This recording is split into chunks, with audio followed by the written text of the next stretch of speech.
2-3 బ్యాగులు మిస్ అయ్యాయి. లేవు. ఇంటికెళ్ళి చూసుకుంటే ఏ బ్యాగుల్లో అయితే వాళ్ళు పెళ్ళికి అవుతూ వేసుకోవాల్సిన బంగారు నగలన్నీ పెట్టుకున్నారో ఆ బ్యాగులు పోయాయి అని చెప్పుకున్నారు వాళ్ళు. ఆ కథ ఆ నోట ఈ నోట నాకు వచ్చింది. సరే, వాళ్ళు నగలు పోగొట్టుకున్నారు, చాలా పెద్ద మొత్తంలోనే పోయాయి. అయితే ఈ మగ బంగారానికి ఆ విషయం తెలిసిందంట. పరామర్శించడానికి ఫోన్ చేయాలి అనుకొని ఫోన్ చేస్తే వానికి మబ్బీడిపోయే విషయాలు చెవిలో పడ్డాయి. వాళ్ళు ఎలా పోయాయి, ఏం జరిగిందని వివరిస్తూనే వాళ్ళ లోపల ఉన్న విషాదాన్ని వేరే రూపంలో కక్కారు. ఎలా? ఈ పెళ్ళి అనుకున్నప్పటి నుంచి అన్నీ ఇలాగే జరుగుతున్నాయి, మా నగలు పోయాయి నీతో పెళ్లి కుదుర్చుకోవడం వల్ల అన్నారంట. అదేంటి అని వీడు ఆశ్చర్యపోయే లోపలే, జాతకాలు కలవలేదు, నీ జాతకం మా అమ్మాయి జాతకంతో సరిపోలేదు, మాకన్నీ ఇలాగే జరుగుతున్నాయి అప్పటి నుంచి అన్నారంట. వావ్ అనుకున్నాడు. వీడికి ఎటు చూసినా కళ్ళ ముందు ఏముందో అర్థం కాల. వీడెక్కడున్నాడో, వాళ్ళెక్కడో ట్రైన్లో ఉన్నారు, పోగొట్టుకున్నది వాళ్ళ పొరపాటు వల్ల బ్యాగులు, వాళ్ళ నగలతో ఉన్న బ్యాగులు, పోయింది వాళ్ళ నగలు, తీసేసింది వీడు కాదు, మధ్యలో ట్రైన్లో ఎవరో, వీడికేం సంబంధం? కథ అయిపోయింది. రెండో కథ. ఇక్కడ ఎవరు బాధితులు, ఎవరు బాధ్యులు? మూడో కథకి వెళ్దామా?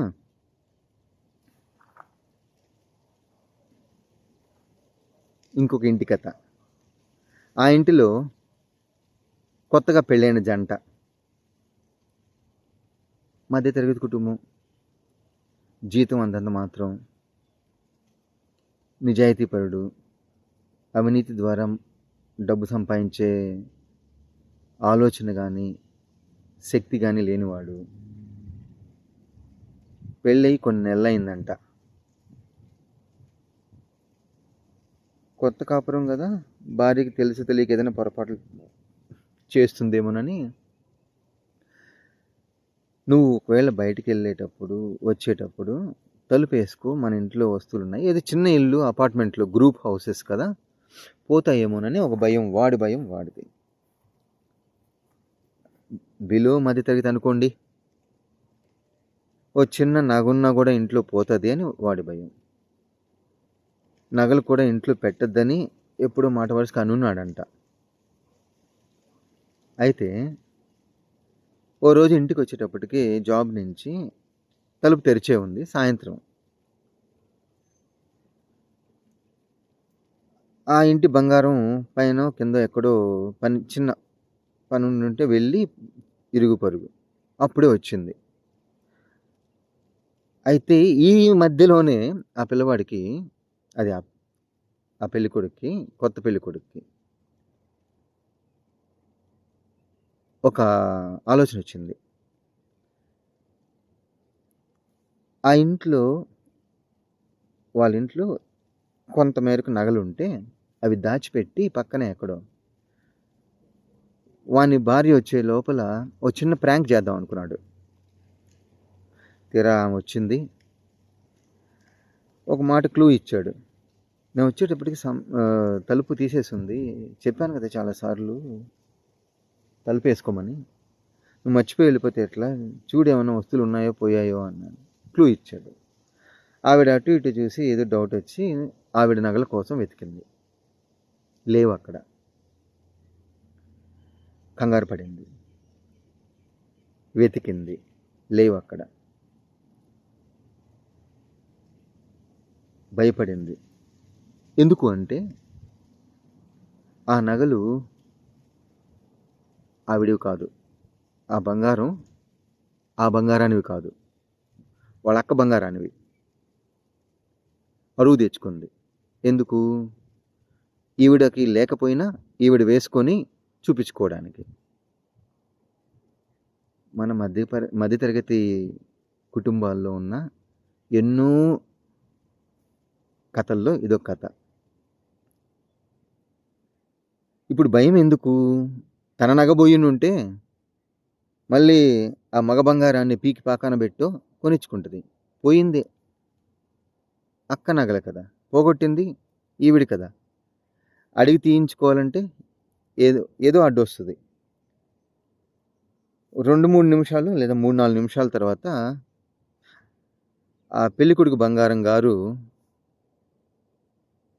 నేనిప్పుడు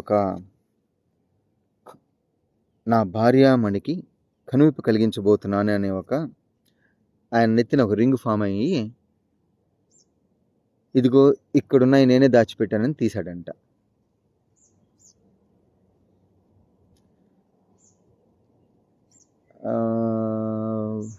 ఏమనుకుంటున్నాడంటే మనసులో, మీరు చెప్తూ ఉన్నారండి, నేనే పొరపాటు పడ్డాను,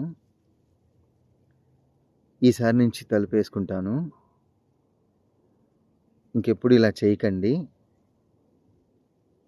లేదు ఒకవేళ చెప్పకుండానే ఇదిగో ఇక్కడున్నాయి చూడని చూపించుంటాడేమో. కనువిప్పు కలగాలి కదా, జాగ్రత్త పడాలి కదా మరోసారి అనే ఉద్దేశంతో ఇది ఎక్స్పెక్ట్ చేస్తున్నాడు. సారీ అండి, ఇంకెప్పుడు ఇలా చేయను, బంగారం తీసుకొచ్చి ఇంట్లో పెట్టను, లేదా తలుపు వేసుకొని పోతాను అని ఎక్స్పెక్ట్ చేస్తున్నాడు. పెళ్ళాం అంటదేమోనని. ఆ ఎక్స్పెక్టేషన్ పూర్తి కాకముందే వాడి చెంప మీద చాచి ఒకటి పెట్టి ఇలా కొట్టేసింది కొత్త జంట. ఈ కథ ఎప్పుడు జరిగిందంటే 21 ఏళ్ళు 22 ఏళ్ళు ముందు జరిగింది. ఇప్పుడు జరిగింది కాదు. అది ఎప్పుడుదో. ఊహించుకోండి. ఇప్పుడు బంగారాలు అయితే చేత్తో అయింది, చెప్పుతో కూడా కొట్టేసుకుంటున్నారు. వాటి గురించి మనకొద్దు. కానీ 20 ఏళ్ల క్రితం కొత్తగా పెళ్ళైన జంటలో ఆడబంగారం మగ బంగారాన్ని చెంప దెబ్బ కొట్టడం. కొసమెరుపు ఏంటంటే పక్కనే మగ బంగారం వాళ్ళ అమ్మ ఉంది కూర్చొని, ఇదంతా చూస్తూ ఉంది. కంగారుగా ఉంది ఆమె కూడా, కానీ చెంపద పడిపోయింది. ఈ కథ ఇక్కడితో ముగించేద్దాం. ఆవిడ ఎందుకు కొట్టిందో, వీడికి ఎందుకు చుట్టూ కళ్ళ ముందు ఏ వస్తువు కనిపించకుండా పోయిందో, వీడికి ఎందుకు ఆ బంగారాన్ని దాచిపెట్టాలనిపించిందో తెలీదు. కథ అయితే ఇది కథ కాదు, నిజంగా జరిగింది. ఈరోజు మన ఇంటి బంగారాల కథల్లో ఇది ఇంకోటి. ఇంకో దానికి వెళ్దామా? వచ్చేయండి. ఇది 4-5 ఏళ్ల క్రితం జరిగిన ఒక కథ. ఇంకొక ఇంట్లో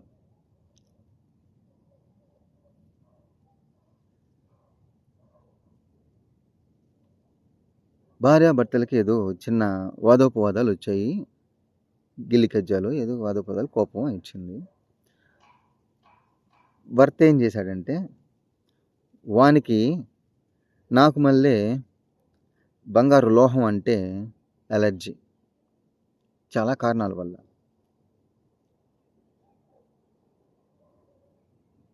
కోపంతో భార్య బంగారం పట్టుకొని అలా వంచేశాడు, నలిపేశాడు. అది జస్ట్ డిఫామ్ అయిందంతే, వంగింది, కొంచెం తెగుంటుందంట. దాని రిఫ్లెక్షన్ ఎందుకు తెలుసా? భార్య నుంచి చేత్తో ఆడి మొహం మీద గిరేసింది 3 ఘాట్లు. వాడు వలవల ఏడ్చుకొని ఇంకెవడికో చెప్తే, వాడు వచ్చి నాకు చెప్తే నేను మీకు చెప్తున్నా. ఎవరు బంగారం? చేయి గాజు బంగారమా? వాడి చర్మం బంగారమా? వాడి శరీరం బంగారమా? ఆమె శరీరం బంగారమా? వాళ్ళిద్దరి జీవితం బంగారమా? ఏది బంగారం? వాళ్ళిద్దరూ ఉన్న ఇల్లు బంగారమా? ఓకే, ఇంకో కథకెళ్ళిపోదాం.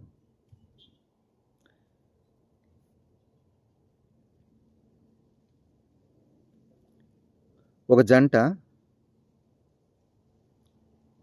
కొత్తగా పెళ్ళయింది.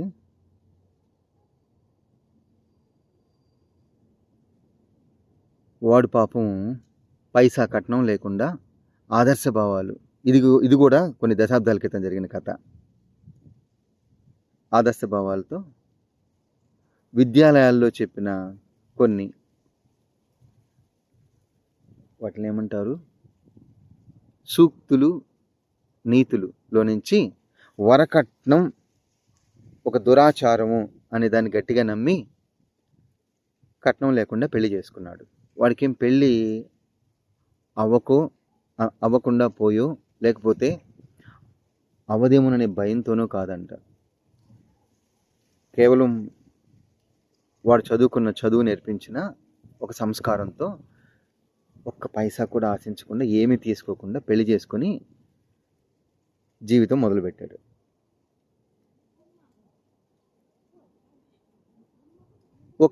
కొన్ని నెలలు గడిచాయి. ఓ రోజు ఎప్పుడో వాళ్ళ భార్యామణి పుట్టింటికి వెళ్ళి వచ్చింది. ఒక నెలలో 3 వారాలు ఉండేసి వచ్చిందంట. వచ్చే రోజు వాడు ఎగ్జైట్మెంట్తో ఉన్నాడు. వావ్, ఈరోజు మా ఆవిడ వస్తుంది. బాగా మిస్ అయ్యాడు పాపం, మగ బంగారం. భార్య వచ్చే లోపల మనం ఏదో ఒకటి చేద్దాము, సర్ప్రైజ్ ఇద్దామని చెప్పి జాబ్కి ఒక 1 అవర్ ముందుగా పర్మిషన్ పెట్టి టౌన్లోకి వెళ్ళి షాపింగ్ చేసి బుట్టెడు పూలు, రకరకాల పూలు తీసుకొచ్చి ఇంటికి వచ్చి ఆ బెడ్రూమ్ని మొత్తాన్ని పూలతో డెకరేట్ చేశాడు. ఈ బంగారం బాగా రొమాంటిక్గా ఉన్నట్టున్నాడు. పడకంతా పూలతో నింపేశాడు, దిండ్లంతా పూలతో నింపేశాడు, రూమ్ అంతా పూలతో నింపేశాడు. మురిసిపోయాడు. రకరకాల బొమ్మలు దాని మీద గీశాడు, హార్ట్ సింబల్స్, అవి ఇవి పూలతోనే. మంచి క్రియేటివిటీ ఉన్నట్టుంది. ఎదురు చూస్తున్నాడు భార్యామణి ఎప్పుడు వస్తుందా. ఇక్కడ మణి కాదనుకున్నాం, భార్యా కుసుమం. పూలు ఎక్కువ ఉన్నాయి కదా సీన్లో, భార్యా కుసుమం ఎప్పుడు వస్తుందా అని ఎదురు చూస్తున్నాడు. ఆ సమయం రానే వచ్చింది. కింద అపార్ట్మెంట్లో ఎక్కడో కింద వెహికల్ దిగి రాబోయేటప్పుడు అతను తట్టుకోలేక వీడే కిందకి వెళ్ళి తీసుకొద్దామని వెళ్ళాడు. వెళ్ళి కిందనే బ్యాగులన్నీ చేత్తో ఎత్తుకొని, నీకు సర్ప్రైజ్ ఉంది పైకి వెళ్తే అన్నాడు మెట్లెక్కుతూ. ఏంటి చెప్పబ్బా అనింది భార్యా కుసుమం. వీడేమో లేదు అక్కడికి వెళ్తే నువ్వు చూస్తావు అన్నాడు. కొంచెం పైకి వెళ్ళి ఇంట్లోకి ప్రవేశించబోతున్న సమయంలో చెప్పబ్బా ఏదో ఒకటి అని. లేదు రా అన్నాడు. సరే లోపల తీసుకెళ్ళాడు. బెడ్రూమ్ తలుపు ఓపెన్ చేసి ఇదిగో అని అక్కడ 1-2 గంటల పాటు డెకరేట్ చేసిన ఆ బెడ్రూమ్ చూపించాడు. ఆ భార్య కుసుమం చేతిలో ఉన్న బ్యాగులు దబక్కన అట్లా వదిలేసి, అబ్బా ఇదా, ఇంకేదో ఉంగరము మెల్లో చైను గిఫ్ట్గా ఇస్తావనుకున్నా అనిందంట. ఈ మగ బంగారానికి ఎక్కడవక్కడ జారిపోయినాయి, నరాలు కుంగిపోయినాయి, మనసు వంగిపోయింది. కథ అయిపోయింది. తర్వాత ఏం జరిగిందనేది నన్ను అడగద్దు, మీరు ఊహించుకోండి. ఇంకొక ఇంటికి వెళ్ళిపోదాం. ఈసారి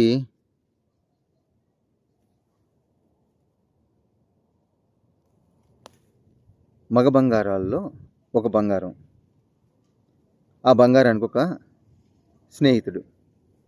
ఈ ఇద్దరు ఏం చేశారంటే, మామూలుగా ప్రాణ స్నేహితులు ఏం కాదు, మామూలు స్నేహితులు, దగ్గర బంధువులు ఏమో అవుతారు. అందులో ఒకరేమో బాగా నిజాయితీ ఎక్కువ ఉన్న వ్యక్తి, మధ్యతరగతి కుటుంబం, ఉద్యోగం చేసుకుంటుంటాడు, ప్రభుత్వ ఉద్యోగం, లంచం తీసుకోడు, నిబద్ధతగా ఉంటాడు. ఈ రెండో పిల్లవాడు ఆల్ ఆఫ్ ఏ సడన్గా 10 ఏళ్ళకి ఉంగరాలు పెట్టుకోవడం మొదలుపెట్టాడు. కాళ్ళ ఏళ్ళకి పెట్టుకున్నాడో లేదో తెలియదు నాకు, ఇది మాత్రం ఈ మధ్య నా దాకా వచ్చిన విషయం కాబట్టి మీతో పంచుకుంటున్నాను. మెడలో ఇంతంతలా చైన్లు వేసుకోవడం మొదలుపెట్టాడు, బంగారంవే. చొక్కా బటన్లు ఇక్కడ దాకా తీసేసి ఆ బంగారు నగలన్నీ కనిపిస్తూ తిరగడం మొదలుపెట్టాడు. చేతికి కడియాలు అవి ఏంటో ఇది అంటారు కదా, నేను ఏదైనా సరిగ్గా పలకపోతే దయచేసి క్షమించండి, నాకు ఆ టెర్మినాలజీ గుర్తులేదు. చేతికి వేసే బంగారాలు, వేళ్ళకి వేసుకునే బంగారాలు, లోహాలు, ఆ ఉంగరాలు, వీటితో బయట తిరగడం మొదలుపెట్టాడు. ఒకరోజు ఒక పెద్ద ఆయన, చాలా పెద్ద ఆయన, వీళ్ళిద్దరూ ఎక్కడో ఉంటే వచ్చి పలకరించి ఈ ప్రభుత్వ ఉద్యోగం చేసే పిల్లవాడి దగ్గరికి వచ్చి, చాలా సింపుల్గా ఉంటాడు ఈ పిల్లవాడు, బంగారం ఉండదు, ఏమి ఉండదు ఒంటి మీద, ఇంట్లో కూడా ఏమి ఉండదు పెద్దగా, ఎందుకంటే బుర్రలో ఉండేది నిజాయితీ కదా, ఒంటి మీదకి బంగారం ఎట్లా వస్తుంది, కొంతవరకే రాగలదు. సరే, ఏది ఏమైనా ఆ పిల్లవాడి దగ్గరికి వచ్చి ఈ పెద్ద ఆయన, అరే వాడిని చూడరా, ఎంత ఎంత గొప్పగా ఒళ్ళంతా నగలేసుకొని ఎంత బాగున్నాడు చూడరా, వాడిని వాడిలాగా ఉండరా అని వీడికి చెప్తున్నాడంట. ఆయన పెద్ద మనిషా? అసలు ఎవరిని చూపించి ఎవరిలా ఉండమనాలి ఈ ఎగ్జాంపుల్లో?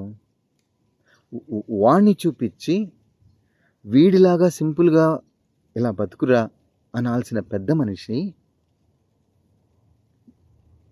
వాణ్ణి వీడికి చూపించి వీడిని వాడిలా మారమంటున్నాడు. ఆ పెద్ద మనిషి విద్యాలయాల్లో నుంచి వచ్చిన మనిషా, సమాజంలో నుంచి వచ్చిన మనిషా?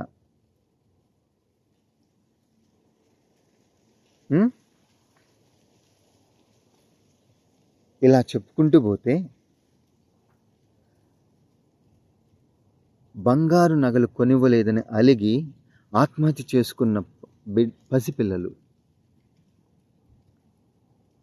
పెళ్లి కాబోతున్న అమ్మాయిలు, పెళ్లి కుదిరిన అమ్మాయిలు, పెళ్ళయి అత్తగారింటికి వెళ్ళిన అమ్మాయిలు,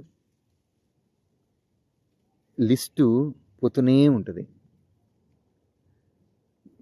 ఇప్పుడు నేను చెప్పిన ఎగ్జాంపుల్స్ అన్నీ మోస్ట్లీ ఏం లేదులేండి, అన్నీ ఎగ్జాంపుల్స్ కాదు, నిజంగా జరిగినవన్నీ భారతదేశంలోనే, మన దేశంలోనే, అందున మన రాష్ట్రంలోనే. ఏ రాష్ట్రంలో అయితే ఈరోజు వేల టన్నుల బంగారు నిక్షిప్తమై ఉన్న నిక్షేపాలున్న గని బయటపడిందో ఆ రాష్ట్రంలోని కుటుంబాల్లో, ఇళ్లల్లో జరిగిన నిజమైన సంఘటనలు ఇవన్నీ. దీనికి బాధ్యులు ఎవరు? తల్లిదండ్రులా? వాళ్ళని పెంచిన తల్లిదండ్రులా?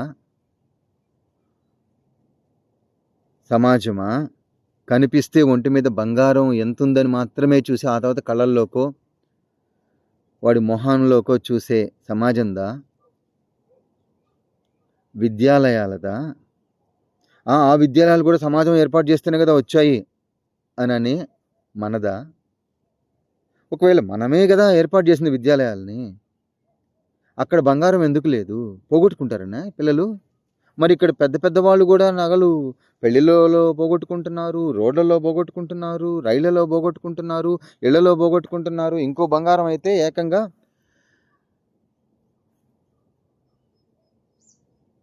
అత్యంత నిజాయితీపరుడు అయిన భర్తని లంచం తీసుకోకుండా, కట్నం తీసుకోకుండా పెళ్లి చేసుకున్న భర్తని, ఇంట్లో 30 ఏళ్ళు సంసారం చేసిన భర్తని పట్టుకొని, ఆ రోజు ఎక్కడో తను ఏదో పొరపాటుతో పెట్టి మర్చిపోయి ఎక్కడో నగ పోగొట్టుకుంటే, ఆ నగ పోయిందని బాధపడుతూ మాటల్లో మాట నువ్వేమన్నా దొంగిలించావని మొగుడిని అడిగేసింది. ఈ పర్సనాలిటీ ట్రాన్స్ఫర్మేషన్ ఆడ మగ తేడా లేకుండా చేసిన ఒకే ఒక లోహం బంగారం. పర్సనాలిటీ అంటే వ్యక్తిత్వం కదా. క్యారెక్టర్ మామూలు వాడుక భాషలో క్యారెక్టర్ అంటారు. ప్రాపర్టీస్ వ్యక్తిత్వంలో ఉన్న లక్షణాలు. ఆ లక్షణాలని మనం ఒక వ్యక్తిని మంచివాడు అనాలంటే 100 లక్షణాలను కలిపితే, ఎగ్జాంపుల్గా ఒక సంఖ్య చెప్పాలండి, అవన్నిటిని హోలిస్టిక్గా కలిపితే మనం పర్సనాలిటీ అంటాం. అందులో కొన్ని చెడు లక్షణాలు ఉంటాయి, కొన్ని మంచి లక్షణాలు ఉంటాయి. అవన్నీ కలిస్తే పర్సనాలిటీ. బంగారం మీద వ్యామోహము, దాన్ని శరీరం మీద ధరించడం కోసము చేస్తున్న ఈ మొత్తం ప్రహసనము, వ్యక్తిత్వంలో వచ్చిన మార్పులు, ఇవన్నీ కలిపి మన పర్సనాలిటీ నిర్ణయిస్తూ ఉంటే, వాటిని మంచి చెడు అని ఎవరు నేర్పిస్తారు మనకి? ఇంకా మనం తెలుసుకోకపోతే ఎవడు పట్టించుకుంటున్నాడండి వ్యక్తిత్వం గురించి? ఇప్పుడు ఏం మీలో లేవా తప్పులు? ఉన్నాయి. కానీ ఆ తప్పులు సమాజాన్ని, ముఖ్యంగా ప్రకృతిని విధ్వంసం చేసేస్తుంటే మాట్లాడుకోవాలి కదా. మనుషులు ప్రాణాలు కూడా తీసేస్తున్నాయి కదా, మాట్లాడుకోవాలి కదా. సరే, ఇక్కడికి దాదాపు ముగించేద్దాం. ఇప్పుడు మళ్ళీ మన ఇంటి గురించి వద్దాం. ఈ భూమి మీద మన ఇల్లు, ఆ తర్వాత ఈ విశ్వంలో ఎక్కడ ఏ గ్రహంలోనూ లేని వస్తువు ఈ భూమి మీద ఉంటే అది ఏంటి? దాని గురించి మాట్లాడి ముగించేద్దాం. మన ఇల్లు ఏది? మన ఇల్లు పూరి గుడిసైనా, 2 అంతస్తుల బంగళా అయినా, 10 అంతస్తుల బంగళా అయినా, విల్లా అయినా, ఏది మన ఇల్లు? అది మన ఇల్లేనా? నిజంగా మన ఇల్లేనా? అది మన ఇల్లా? లేకపోతే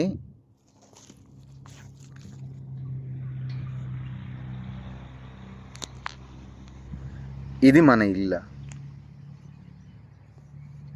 కనిపిస్తుందా నా ముందు? మన ఇల్లు అంటే ఏది? ఓ 10 ఏళ్ళు ఉంటామా మనం ఇప్పటిదాకా మాట్లాడుకున్న ఇంట్లో? 20 ఏళ్ళు ఉంటామా? 30 ఏళ్ళు ఉంటామా? 100 ఏళ్ళు మహా? 150 ఏళ్ళు అయితే ఉండం కదా. కానీ ఈ ఇంట్లో 150 ఏం కర్మ, 200 ఏళ్ళు, 300 ఏళ్ళు, 400 ఏళ్ళు, 1000 ఏళ్ళు, ఇంకా చెప్పాలంటే ఈ భూమి ఉన్నంత వరకు మనం నివసించే ఒకే ఒక స్థలం, శాశ్వతంగా నివసించే స్థలం ఇదే కదా. ఇది కాదా? ఎవరైనా కాదంటారా? మర్చిపోయామా మనం ఈ ఇంటిని? మనం ఈ ఇంటిని మర్చిపోతే ఇక మిగతావన్నీ మర్చిపోయినట్లే.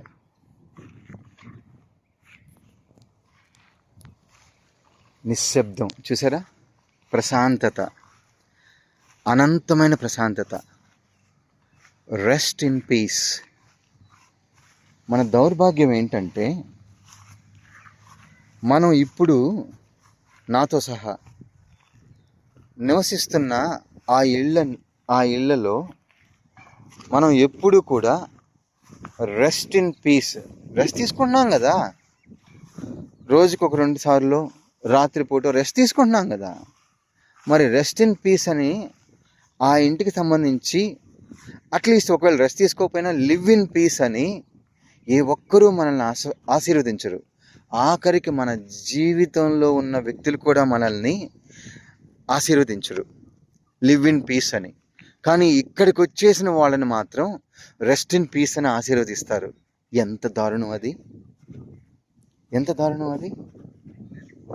చూడండి ఎంత హాయిగా, ఎంత ప్రశాంతంగా వీళ్ళందరూ ఆనందంగా ఉన్నారు ఇక్కడ.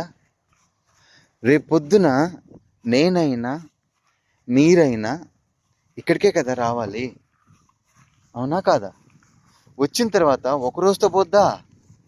ఈ భూమి ఉన్నంత వరకు మెల్లగా ఈ భూమిలో కరిగిపోతూ, ఈ ప్రకృతిలో కరిగిపోతూ, ఈ ప్రకృతికి ఉపయోగపడుతూ బతకాల్సింది ఇక్కడికి వచ్చిన తర్వాతే కదా.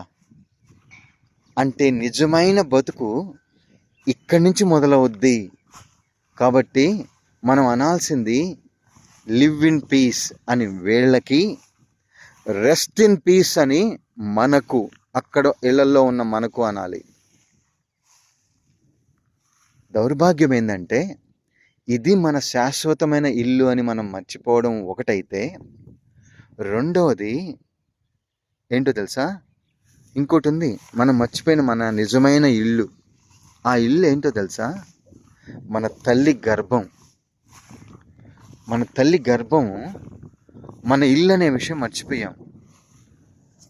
అక్కడ కూడా మనము చాలా ప్రశాంతంగా గడిపాం. మనం ఎక్కడైతే ప్రశాంతంగా గడుపుతామో అది కదా నిజమైన ఇల్లు. మనం ప్రశాంతంగా గడపలేని ఇల్లుని ఎలా అంటాం? తల్లి గర్భంలో మనం నిజంగానే ప్రశాంతంగా ఉన్నాం 9 నెలలు. ఆ తర్వాత బయటికి వచ్చినప్పటి నుంచి తిరిగి మళ్ళీ ఇక్కడికి వచ్చేదాకా ప్రశాంతంగా ఉండలేము. అందుకు కావాల్సిన కారణాల్లో, అందుకు ఉన్న కారణాల్లో ఒక ముఖ్యమైన కారణం బంగారం. కాబట్టి మనం దాని గురించి మాట్లాడుకుంటున్నాం. ఎన్ని జరుగుతాయి అక్కడ ఇళ్లల్లో? ఇల్లు అని మనం పేరు పెట్టుకున్న జైళ్ళలో ఎంత నాటకీయత, ఎంత భ్రమ. అవన్నీ పూర్తి చేసుకొని మేఘాల మీద ముష్టి 70 ఏళ్ళు, 80 ఏళ్ళు, 90 ఏళ్ళు, 100 ఏళ్ళు ఈ భూమి పుట్టి కొన్ని కోట్ల సంవత్సరాలైంది. ఈ భూమి మీద ప్రకృతి పుట్టి ఇంకొన్ని 100 కోట్ల సంవత్సరాలైంది. ఈ భూమి మీద ప్రకృతి ఈ కోటాను కోట్ల సంవత్సరాలుగా మెల్లమెల్లగా అభివృద్ధి చెంది ఈ స్థాయికి వస్తే, ఈ ప్రకృతిలో నిన్నగాక మొన్న మనం జీవరాశులుగా ఈ భూమి మీదకి వచ్చి, అందులోనూ మనం కాదు ముందొచ్చిన జీవరాశి, ఏకకణజీవి నుంచి రకరకాల జీవులు పరిణామం చెంది ఎన్నో కోట్ల సంవత్సరాల తర్వాత కానీ మనం ఇప్పుడున్న మనిషి రూపాన్ని సంతరించుకొని నేను ఒకటి చెప్తున్నాను, దయచేసి ఈ పాయింట్ తీసుకోండి. ఈ వీడియో చూస్తున్న వాళ్ళల్లో ఏ ఒక్కరైనా నా వయసు కంటే పెద్దవాళ్ళైతే, 1 నెల పెద్దవాళ్ళైనా మీరేమని ఎక్స్పెక్ట్ చేస్తారంటే, నా నుంచి గౌరవాన్ని ఎక్స్పెక్ట్ చేస్తారు, ప్రేమను ఎక్స్పెక్ట్ చేస్తారు కదా. నేనైనా కూడా నాకంటే చిన్నవాడి నుంచి నేనేం ఎక్స్పెక్ట్ చేస్తాను? ప్రేమని, గౌరవాన్ని కదా ఎక్స్పెక్ట్ చేస్తాను. అలాంటిది నిన్నగాక మొన్న మనం భూమి మీదకి వచ్చిన మనకంటే 1 year చిన్నవాడైనా వాడిని ర్యాగింగ్ చేసో, పీకి పాకాన పెట్టో, చిత్రహింసలు పెట్టో మనం గౌరవాన్ని పొందుతాం వాడి దగ్గర నుంచి. అలాంటిది మనకంటే ముందు కొన్ని కోట్ల సంవత్సరాలకు ముందే ఈ భూమి మీదకి వచ్చిన ఈ ప్రకృతి మనల్ నుంచి ఎంత రెస్పెక్ట్ని, ఎంత ప్రేమను ఎక్స్పెక్ట్ చేయాలి? ఆ విషయం మనకు తెలుస్తుందా? మన మనసుకు చేరుతోందా? కోవిడ్-19లో పాండమిక్ అయ్యి పిట్టల్లాగా లక్షల కొద్దీ మనుషులు రాలిపోతూ ఉంటే, ప్రకృతి పులకిస్తూ ఉంటే ఆ రోజుల్లో నాలాంటోడు, నేను, నాలాంటి కొన్ని లక్షల మందో గుర్తించారు. మనిషి ఈ ప్రకృతికి పనికిరాని ఒక జీవము అని. ప్రకృతి తనని తాను హీలింగ్ చేసుకుంటోంది, నయం చేసుకుంటోంది ఈ పాండమిక్ టైంలో అని ఎన్నో ఆర్టికల్స్, ఎన్నో కవితలు, ఎన్నో చిత్రాలు పుట్టుకొచ్చాయి. మనిషి మారాడా? మొత్తంగా మారతాడని నేనైతే ఆశించను, మీరు ఆశించరు. ఇదంతా ట్రాష్. మళ్ళీ మామూలు అయిపోయింది కదా. మళ్ళీ మామూలు అయిపోయింది. ఏమైపోయింది? పాండమిక్ దాటి మనం వచ్చామనే విషయమే మర్చిపోయాం. అంతేలేండి, కోట్ల సంవత్సరాలుగా పరిణామం చెంది ఏర్పడ్డ ఈ ప్రకృతినే మనం మర్చిపోయి విచ్చలవిడిగా బంగారాన్ని లోడేసి ప్రకృతిని నాశనం చేసే సందర్భాన్ని మనం మనసుకు తీసుకోకుండా ఆ బంగారాన్ని నెత్తిన పెట్టుకొని తిరుగుతూ ఈ ప్రకృతిని కాళ్ళ కిందకి తీసుకొచ్చుకున్నామనే గర్వంతో మనం ఉంటే ఒక్క విషయం గుర్తు చేస్తున్నాను, ఎందుకంటే ఈ వీడియో ముగించేయబోతున్నాను. మొదలు ఎక్కడ పెట్టాను? సుదూర విశ్వంలో, మన చుట్టూ మనం చూడగలిగినంత విశ్వంలో ఏ గ్రహం మీద లేని ఒక వస్తువు ఈ భూమి మీద ఉంది. ఇప్పటిదాకా ఏ శాస్త్రవేత్త కూడా, ఏ ఖగోళ శాస్త్రవేత్తకు కూడా అంతు చిక్కని ఆ వస్తువు ఎక్కడ? భూమి ఆవల. ఏ గ్రహం మీద కూడా కనిపెట్టని వస్తువు ఈ భూమి మీద ఉంది. కొంచెము ఇంకొంచెమో కాదు, అపారంగా ఉంది. ఎంత అపారంగా ఉందంటే ఊహకందనంత ఉంది. ఆ వస్తువు ఏందో చూపించినా మీకు. ఇదిగోండి, నేను ఎత్తుకొని చూపించబోతున్నా. ఇది ఆ వస్తువు, చెక్క. ఈ చెక్క ఈ భూమి మీద తప్ప విశ్వంలో ఇప్పటిదాకా ఇంకా ఏ ప్లానెట్ మీద కానీ, ఏ గెలాక్సీలో కానీ కనుగొనబడలేదు. ఇది ఎంత విలువైందంటే, ఇది నా కాలు కింద నుంచి తీసా. ఎంత దౌర్భాగ్యుని నేను. ఇది ఎంత విలువైందో తెలుసా? దీన్ని తీసుకొని గాన కొన్ని కోట్ల కాంతి సంవత్సరాల దూరానికి వెళ్ళి అక్కడ ఒక గ్రహం ఉంటే, ఆ గ్రహం మొత్తం ఒకవేళ ఊహించుకుందాం ఘనీభవించి ఉంటే, అంటే సొలిడిఫై అయిపోయి ఉంటే, ఆ గ్రహం ఖచ్చితంగా బంగారందైతే గ్రహం మొత్తము ఇదిగో ఈ నేలలాగా, మట్టిలాగా బంగారమే ఉంటే, ఆ బంగారం మీద కొంతమంది ఏలియన్స్ బ్రతుకుతూ ఉంటే వాళ్ళ కాళ్ళ కింద బంగారం ఉంటుంది. వాళ్ళకి దీన్ని చూపిస్తే దీన్ని వాళ్ళు కోట్ల కోట్ల కోట్ల డాలర్లతో కొంటాడు. నేనేదో కొంచెం సంఖ్య కోసం మాట్లాడుతున్నాను. ఆ సంఖ్యను ప్రస్తావించడానికి కూడా నాకు సమయం చాలదు. ఒకటి పక్కన మీరు ఎన్ని సున్నాలు పెట్టుకుంటారో పెట్టుకోండి, ఇది అక్కడంత ధర పలుకుతుంది.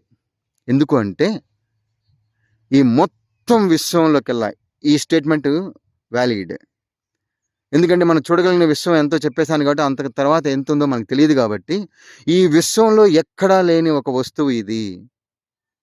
దీనికి మనం గౌరవం ఇస్తున్నామా? దీన్ని ఏ జ్యువెలరీ షాప్లో అయినా షోరూంలో చూసామా? దీని విలువెంతో కట్టగలమా? ఇది వచ్చిన ఆ చెట్టు, ఈ పుట్ట, ఆ అడవి, ఈ ప్రకృతికి మనం అన్ని కోట్ల డాలర్ల విలువ చేస్తున్నామా? విలువ కడుతున్నామా? గౌరవం ఇస్తున్నామా?